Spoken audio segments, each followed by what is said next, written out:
Regardez la vie des diocèses avec la Mutuelle Saint-Martin.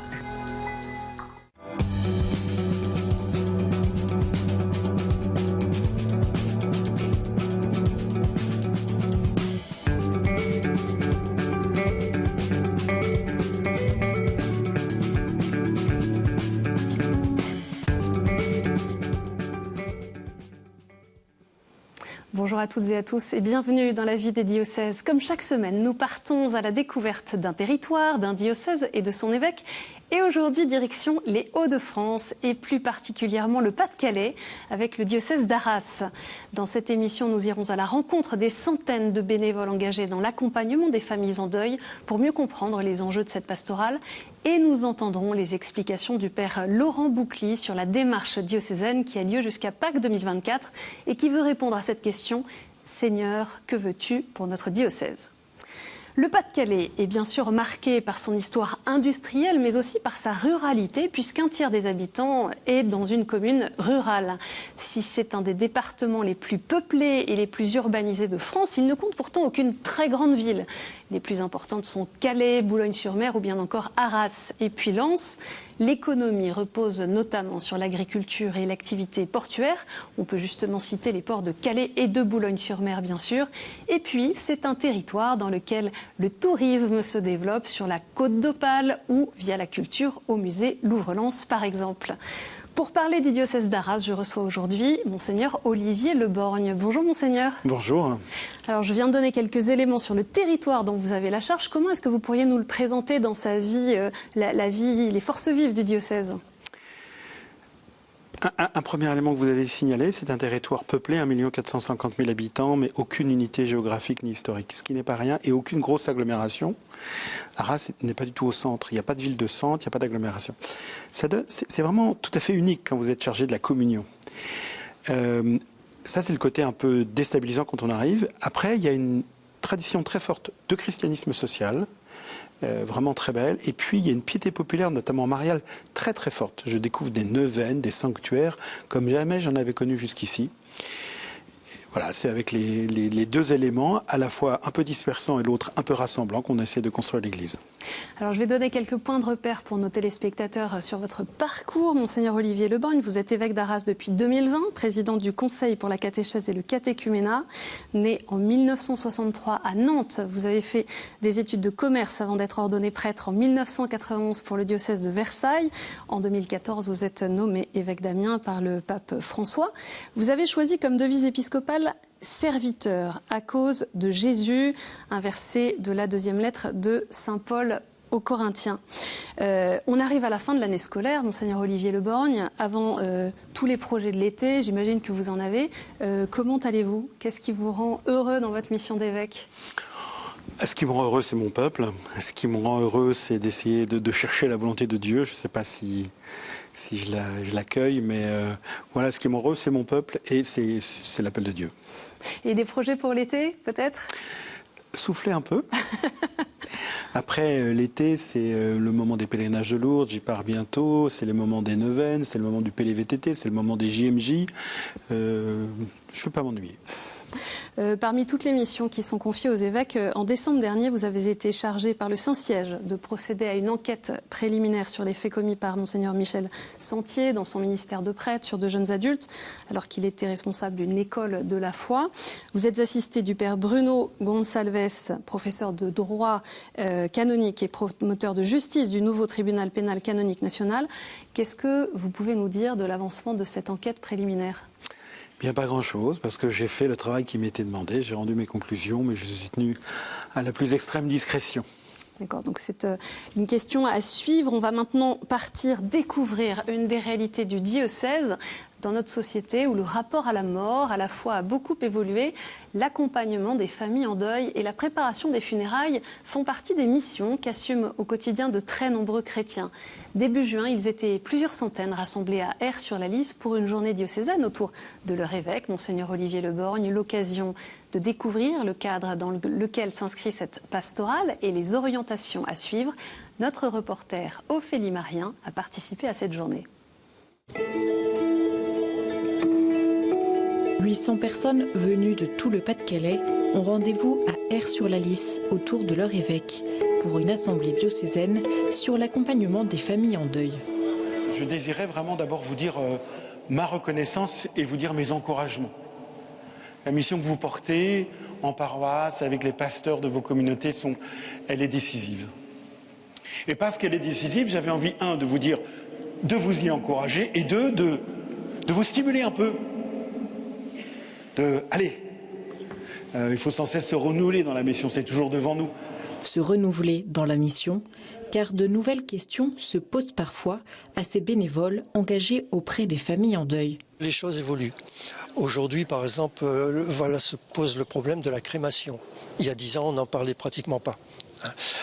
Donc, il faut se remettre en cause, toujours, face aux évolutions de la société, pour sans cesse se redire, voilà, quelle est ma mission, quel est mon rôle ? Au total, entre 1600 et 2000 personnes sont impliquées dans les équipes funérailles dans le diocèse d'Arras. Un service de compassion, d'espérance et d'évangélisation. Personne n'est forcé de croire, mais on est là pour témoigner. Il faut absolument qu'on soit là pour témoigner, pour aider les gens qui sont peut-être un peu dans les ténèbres, mais qu'il n'y a pas que les ténèbres, il y a aussi la lumière du Christ ressuscité. On apporte quand même une parole de réconfort de la part de l'Église. On leur apporte un peu l'espérance. Souvent, on insiste un petit peu là-dessus, qu'on a l'espérance de retrouver nos défunts au-delà. Je pense que c'est ça que les gens attendent, il me semble. Ils se raccrochent à quelque chose. D'accord. Bon, certains viennent, déjà toute la cérémonie est prête, ils ont déjà tout préparé à l'avance et tout ça, mais certains viennent désemparés en disant on croit à rien, mais on voudrait un petit quelque chose. Quelquefois, ça peut être qu'à la porte de l'église, uniquement, ils ne rentrent pas. Ça nous est déjà arrivé, mais au moins on est là. Sébastien a été chargé pendant 2 ans de faire un point sur l'accompagnement des familles en deuil par ses équipes dans le diocèse. L'une des principales difficultés liées à la pastorale et funérailles, c'est d'abord le renouvellement des équipes qui sont vieillissantes. Un certain nombre d'équipes qui ont perdu pas mal de leurs membres actifs suite à la crise liée au Covid. Et puis ce sur quoi on doit travailler, c'est qu'on puisse nous adresser aux familles avec les bons mots de la foi, qu'on ose dire notre foi en Jésus-Christ, mort et ressuscité. C'est pas forcément évident pour tous, et c'est pas forcément non plus évident quand il s'agit de deuil très compliqué à vivre, avec notamment des assemblées qui sont de plus en plus déchristianisées et qui n'ont plus elles-mêmes les mots de la foi. Monseigneur Le Borgne a promulgué une nouvelle ordonnance à la fin de la journée. L'occasion de rappeler l'importance de la formation initiale et continue et de la corresponsabilité entre laïcs et prêtres dans cette mission. Autre projet évoqué, une école de la prédication pour continuer à annoncer l'évangile à tous en prenant en compte les mutations de la société et des familles qui se rapprochent de l'Église, notamment au moment des obsèques. Il y avait du monde pendant cette journée. Pourquoi est-ce que vous avez voulu promulguer justement ce texte législatif, cette ordonnance pour accompagner cette pastorale ? C'était une très belle journée. Il y avait un espèce de moment magique. L'église était là, l'église de tous les jours, l'église des bénévoles qui essayent de se donner pour annoncer l'évangile. J'ai voulu ce rassemblement et cette ordonnance pour 4 raisons. D'abord, rendre grâce. On a 30 ans d'expérience de laïcs engagés, non seulement dans l'accompagnement des familles en deuil, mais même dans ce que certains dirigent la prière aux obsèques. Et on a une expérience. Alors, il a fallu ajuster des choses à certains moments, mais on a une très belle expérience. Rendre grâce. Deuxièmement, se redire que c'était tous ensemble, prêtres, diacres, laïcs en mission, laïcs bénévoles appelés, formés et envoyés. Voilà, il fallait redire des choses parce que peut-être que dans tel ou tel lieu, il y avait eu des petits blocages, il y avait des crispations. Donc voilà, ensemble, c'est pas ou les prêtres ou les laïcs, c'est et les prêtres et les laïcs. Ensemble, nous sommes l'Église qui annonce l'Évangile. Troisième point, c'était très clairement, c'est le lieu où nous rencontrons toute la France. Et donc, si on dit quelque chose du défunt, c'est toujours personnalisé au commencement. L'homélie est là pour annoncer la bonne nouvelle du Christ ressuscité. Espérance pour ceux qui partent. Quelqu'un disait dans le témoignage, ils espérons le revoir après la mort. Mais espérance pour nous. Jésus-Christ, c'est une espérance qui nous met debout aujourd'hui. Et les familles, elles attendent cette espérance. Je leur ai dit, ils ne viennent pas parce qu'ils ont la foi, ils viennent parce que nous avons la foi. Et quatrième point, c'était le soutien à leur mission, la formation, l'accompagnement, la relecture, la reconnaissance. Et puis, comme le dit votre reportage, l'une des nouveautés, c'est que je crée une école de la prédication pour donner à tous les fidèles qui ont une parole à prendre en public l'audace de la prendre. L'évangile est beaucoup plus simple qu'on ne croit. Je suis sûr que les gens, à force d'assister à toutes les messes et à beaucoup de choses, ils ont au fond d'eux-mêmes des tas de connaissances qu'ils ignorent. Je suis intimement convaincu qu'il n'y a pas grand-chose pour qu'ils osent une parole qui, en faisant écho à la vie du défunt, en partant aussi de ce qu'ils vivent, mais qui puisse attester non pas de leurs sentiments, mais de la foi de l'Église, Christ est ressuscité. Le kérigme, je suis président du conseil catéchèse catéchuménal, j'organise en septembre prochain le grand rassemblement kérigma. On voudrait relire toutes nos pastorales, y compris celles des funérailles, mais la catéchèse petite enfance, le catéchuménat, les jeunes, la charité, à l'aune du cœur du mystère de la foi. Christ était mort, il est ressuscité, il est Seigneur, nous vous l'annonçons. C'est une bonne nouvelle inouïe, quoi. Faut rien qu'on lâche. On pourra suivre ce grand rassemblement kérigma sur KTO, bien sûr. Je voudrais revenir sur votre dernier livre publié aux éditions du Seuil, Prière pour les temps présents, qui a été publié à la fin de l'année 2022. Vous lancez comme un cri du cœur, un cri d'alerte face aux grands défis actuels. Dans votre diocèse, il y a bien sûr le drame des personnes migrantes. Ce drame est présent au quotidien autour de Calais. Comment contribuer, comme chrétien, à ce que vous appelez cette tectonique de la charité ? On est devant un sujet qui nous échappe tous. Quand j'interroge le procureur de Boulogne, il me dit qu'il n'y a pas de solution à vue humaine. On voit bien qu'on renchérit sans cesse. Moi, je voudrais réfléchir comme un homme qui cherche, qui reconnaît qu'il y a de belles choses, y compris de l'État fait de belles choses, mais qui dit qu'on ne peut pas passer une vie humaine en pertes et profits. Ça, c'est très important. Si je crois que Christ est ressuscité, je ne peux passer aucune vie humaine en pertes et profits. Alors ça me déstabilise. Mais alors j'essaie de réfléchir, tiens, de qui? Est-ce que j'ai fait quelque chose pour être français, moi? Rien du tout. 63, dans un pays qui a une éducation. J'ai aucun mérite. Tout est grâce dans ma vie. Le chrétien en a conscience plus que les autres. De cette grâce, il fait une responsabilité. Alors j'essaie d'avancer pas à pas avec les hommes et les femmes de bonne volonté qui veulent, en refusant de me résigner, en refusant les simplismes et les replis sur soi, et en refusant aussi de croire que tout est possible. Ceci dit, quand on me dit, et ça, je suis très très attaché à ce que je veux dire là, quand on me dit qu'il faut être réaliste, le seul réalisme qui compte quand on est catholique, le seul réalisme qui traverse l'histoire, c'est que Christ est ressuscité. Il n'y en a pas d'autre. Tous les autres réalismes invoqués sont là pour qu'on ne se mette pas au travail de charité exigé par l'Évangile. C'est ce que je voudrais promouvoir.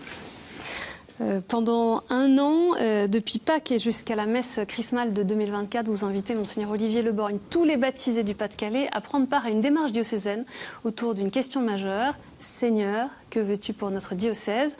Plusieurs étapes sont proposées. Une équipe d'une dizaine de personnes pilote ce projet. Nous les avons rencontrés lors de leur dernière réunion et nous avons recueilli les explications du père Laurent Boucly, vicaire général.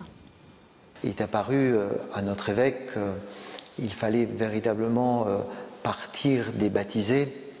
Et qu'est-ce que le Seigneur veut pour chacun des baptisés, non pas ce qu'on veut pour une organisation. Il faut partir de notre baptême.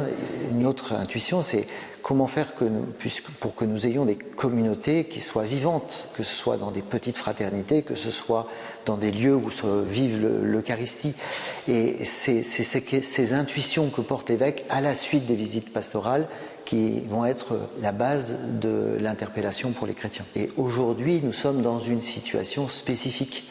Je pense au nombre de prêtres dans le diocèse, je pense à l'évolution des baptisés, du nombre de baptêmes, de l'évolution du nombre de mariages, de l'organisation des paroisses où on demande à des prêtres de courir entre des clochers pour assurer une messe dominicale, des communautés vieillissantes. Il y a des réalités qui font que nous arrivons au bout d'un système. Bien sûr, il y aura des décisions qui seront prises, mais c'est surtout l'élan que notre évêque veut redonner au diocèse. Une dimension essentielle de cette consultation, c'est de percevoir qu'à travers notre baptême, nous sommes invités à annoncer l'Évangile. Nous sommes invités à partager la joie de l'Évangile. Alors, en proposant cette démarche, quelle est votre vision justement pour le diocèse, Monseigneur Olivier Le Borgne? Où est-ce que l'Esprit Saint veut nous conduire? Ben ça, j'espère vraiment le recevoir de cette consultation synodale. Je n'ai pas d'idée, enfin j'ai bien des bouts d'idées si vous voulez, mais c'est pas très clair. Ce qui est clair, c'est que c'est que j'ai décidé de ne plus être capricieux. C'est-à-dire qu'on peut pleurer ce qu'on perd. Mais le Seigneur ne nous demande pas de regarder derrière, il nous demande de regarder devant. On peut dire, de fait, nos communautés sont vieillissantes. Le Seigneur m'a secoué lors d'une visite pastorale. Excusez-moi, il m'a collé une claque intérieurement. J'ai rien senti, mais je peux vous dire qu'intérieurement, c'était très clair. Olivier, oui, l'assemblée paroissiale à laquelle tu es, il n'y a que des aînés, il n'y a que des gens plus âgés que toi. C'est quoi le problème? Je te les donne. Alors c'est avec eux que tu vas annoncer l'évangile. Et de fait, je fais le lien. Toutes les lettres de confirmation, les jeunes ils me parlent d'un grand-père ou d'une grand-mère. Et donc le Seigneur me fait cadeau de ces gens-là, non pas pour pleurer ce qu'on perd, mais pour oser l'avenir. Et ça c'est pas facile, parce que je vois bien que les gens, ils ont perdu, enfin il y a un système qui s'est perdu, puis de manière assez rapide dans le Pas-de-Calais. Alors on est crispé, parce que ce qu'on a connu, on a envie de le répéter. Je leur dis, mais ça c'est pas possible. En revanche, le Seigneur a voulu que nous soyons là aujourd'hui, c'est un cadeau. Et nous devons être un cadeau des communautés d'espérance pour le Pas-de-Calais, moins nombreuses, mais dynamiques, qui ont la joie de l'évangile au cœur.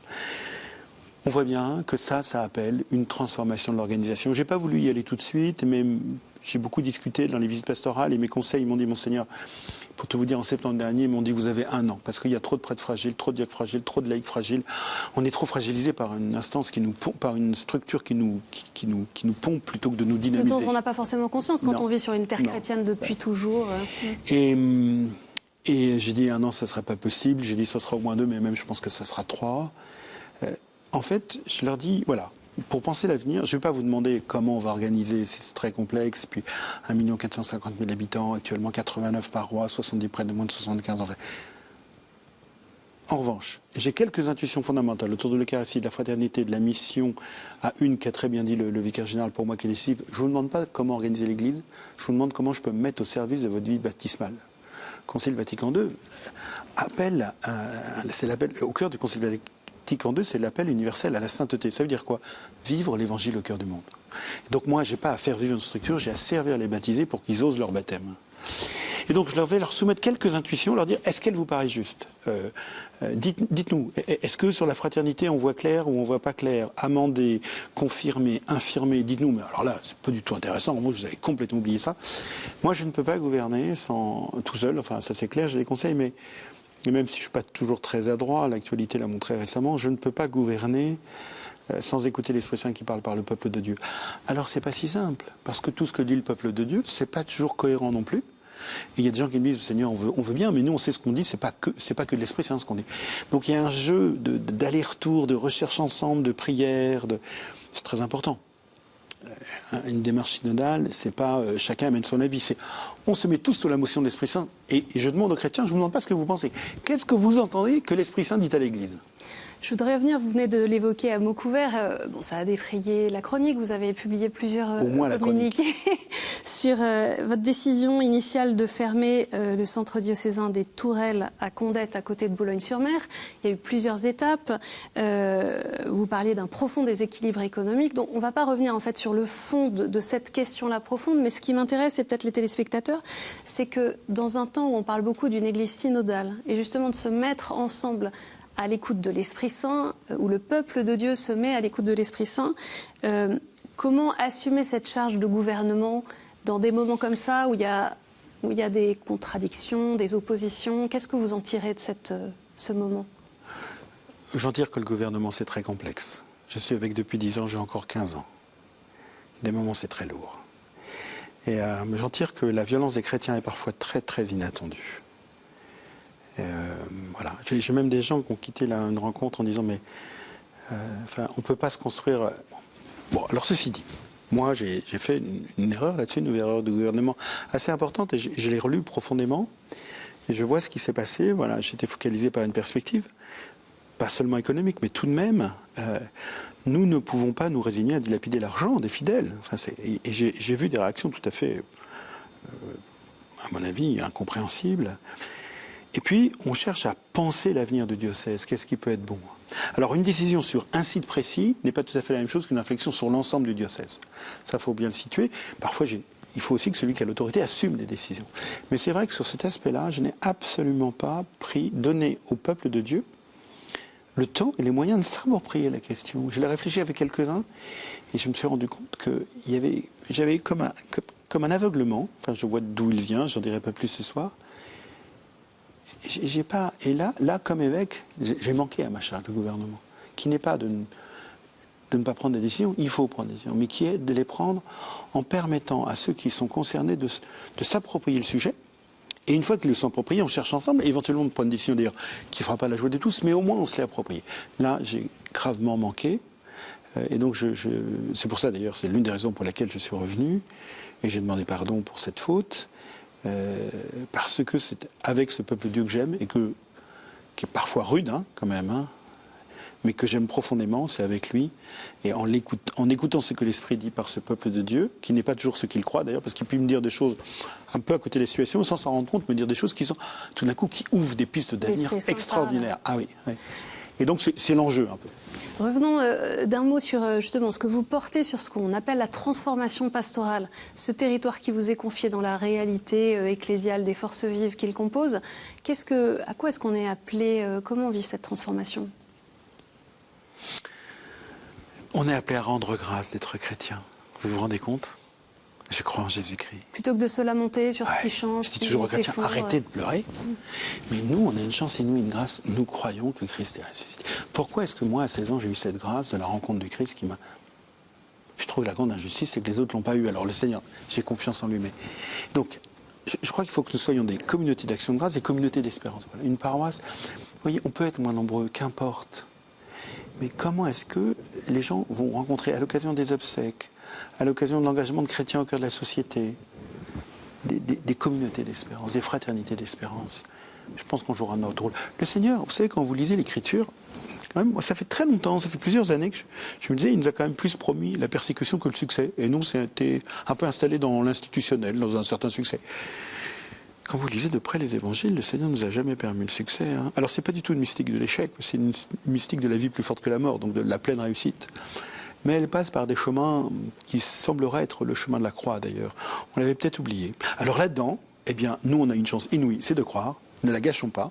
Vivons-la ensemble. Alors, il faut qu'on aille au bout de cette grâce qui nous est faite, et nous serons des communautés d'espérance au cœur du monde. Enfin, je l'espère. Je vous propose une dernière séquence, les questions de terrain.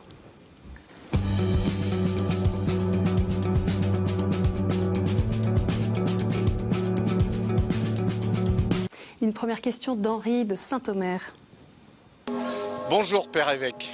Ma question portera sur la dévotion mariale, en ce jour de la fête de Visitation. Vous savez, depuis bientôt 3 ans que vous êtes parmi nous dans le diocèse d'Arras, que nous avons beaucoup de sanctuaires dédiés à Marie. Ma question porte sur le fait de savoir quelle importance vous donnez au sein du diocèse à cette dévotion mariale. Y voyez-vous une source d'évangélisation ou une source d'accompagnement spirituel? Ah ben les deux, je vois les deux. Moi j'ai mis dans mon itinéraire personnel un peu de temps à découvrir existentiellement la place de Marie. J'ai toujours fait confiance à l'Église, mais existentiellement. J'ai découvert que Marie c'était une catapulte vers Jésus. Alors accompagnement spirituel et évangélisation, mettons-nous dans la catapulte, on y va avec Marie. Hein. Une deuxième question de Jeanne-Marie de la paroisse Saint-Pierre-Saint-Paul de Fruges. Bonjour Monseigneur. Je voulais vous poser une petite question qui m'interpelle. Quand on récite le « Je crois en Dieu », on termine par la résurrection de la chair. Pourriez-vous m'approfondir ce sujet? Quelle est la chair? Comment? Pourquoi? Qu'est-ce? S'il vous plaît, répondez à cette question. Merci Monseigneur. Alors j'espère que Cathéo fera de très bonnes émissions sur le sujet et que vous aurez le temps de le faire. En tous les cas, quand on dit « Je crois à la résurrection de la chair », d'abord, si on enlève un article du credo, tout s'effondre. Ensuite, je crois à la résurrection de la chair. Il se trouve que sarx, et le verbe s'est fait chair, c'est pas tout à fait comme nous, la viande, c'est pas la chair à saucisse avec laquelle on fait des tomates farcies. Donc, il y a des confusions. Je crois à la résurrection de la chair, je ne sais pas, je crois à la réanimation de la viande. Mais ce que je crois, vous qui m'avez posé cette question, c'est que dans l'éternité, vous serez pleinement vous-même et que la mort ne vous dissoudra pas, et dans un espèce de grand tout, vaporeux, mais tout ce qui a fait votre vie, tout ce qui vous a fait grandir pour ce que vous êtes vous-même comme unique, eh bien, ça a tellement de prix pour Dieu que ça sera assumé dans la résurrection de Jésus.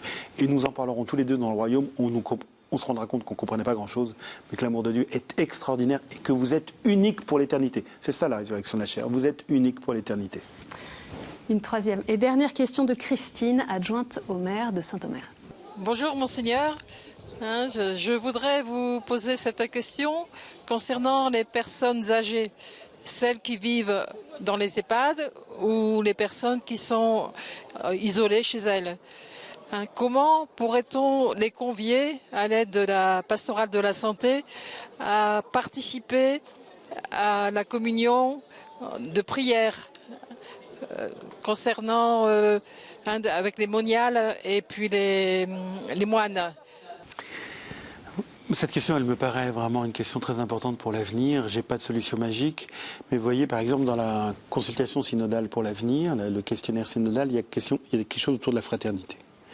Est-ce que nos communautés, ce sont des agrégats de personnes qui viennent consommer du spirituel, ou est-ce que c'est vraiment des frères et sœurs donnés par le Seigneur? Le baptême nous donne les uns aux autres comme frères et sœurs. Ça crée un lien pour moi très fort, plus fort que le lien naturel, le lien surnaturel, le lien baptismal. Et alors du coup, cette fraternité, comment est-ce qu'elle nous aide à être aux premières loges, aux premières places pour nous occuper des anciens qui sont seuls? Parce que la solitude est l'un des très gros défis de notre temps. L'Église a su relever les défis de chaque époque. Je pense que nous avons à relever le défi de la solitude, et pour ça, à nous laisser secouer par l'Esprit Saint pour qu'on s'engage plus dans cette attention fraternelle. On arrive déjà à la fin de cette émission. Monseigneur Olivier Le Borgne, mais un mot quand même sur les JMJ. 40 000 jeunes Français qui sont attendus à Lisbonne. Qu'est-ce que vous en attendez? Qu'est-ce que vous voudriez dire à un jeune qui regarde cette émission? Qui l'eût cru? 40 000 jeunes Français, et on me dit qu'il n'y a pas de jeunes en France. Il y en a plein. Je dis, mais vas-y, fonce. Je dis, le Seigneur t'attend, et puis ensemble. Vous savez, je pense que les jeunes sont confrontés à des questions, on me le faisait remarquer récemment, auxquelles ma génération n'a pas été confrontée. Moi, je me suis passé le bac en 81, prêtre en 91. La technique allait tout résoudre, le progrès était magnifique, l'Europe était en paix. Aujourd'hui, les générations qui viennent derrière nous, elles sont très déstabilisées. Je pense que paradoxalement, alors que la sécularisation semble gagner, il y a une disponibilité au spirituel, au don de Dieu. Alors peut-être de manière renouvelée, de manière moins institutionnelle, mais je pense qu'on a un avenir à vivre ensemble qui sera un avenir d'espérance. On vous retrouvera bien sûr aux Journées mondiales de la jeunesse, je l'espère. Merci beaucoup, Monseigneur Olivier Le Borgne, d'être venu sur le plateau de la vie des diocèses. Pour en savoir plus sur le diocèse d'Arras, rendez-vous sur arras.catholique.fr. Cette émission est bien sûr à retrouver sur ktotv.com. Merci encore pour votre fidélité. Je vous donne rendez-vous la semaine prochaine.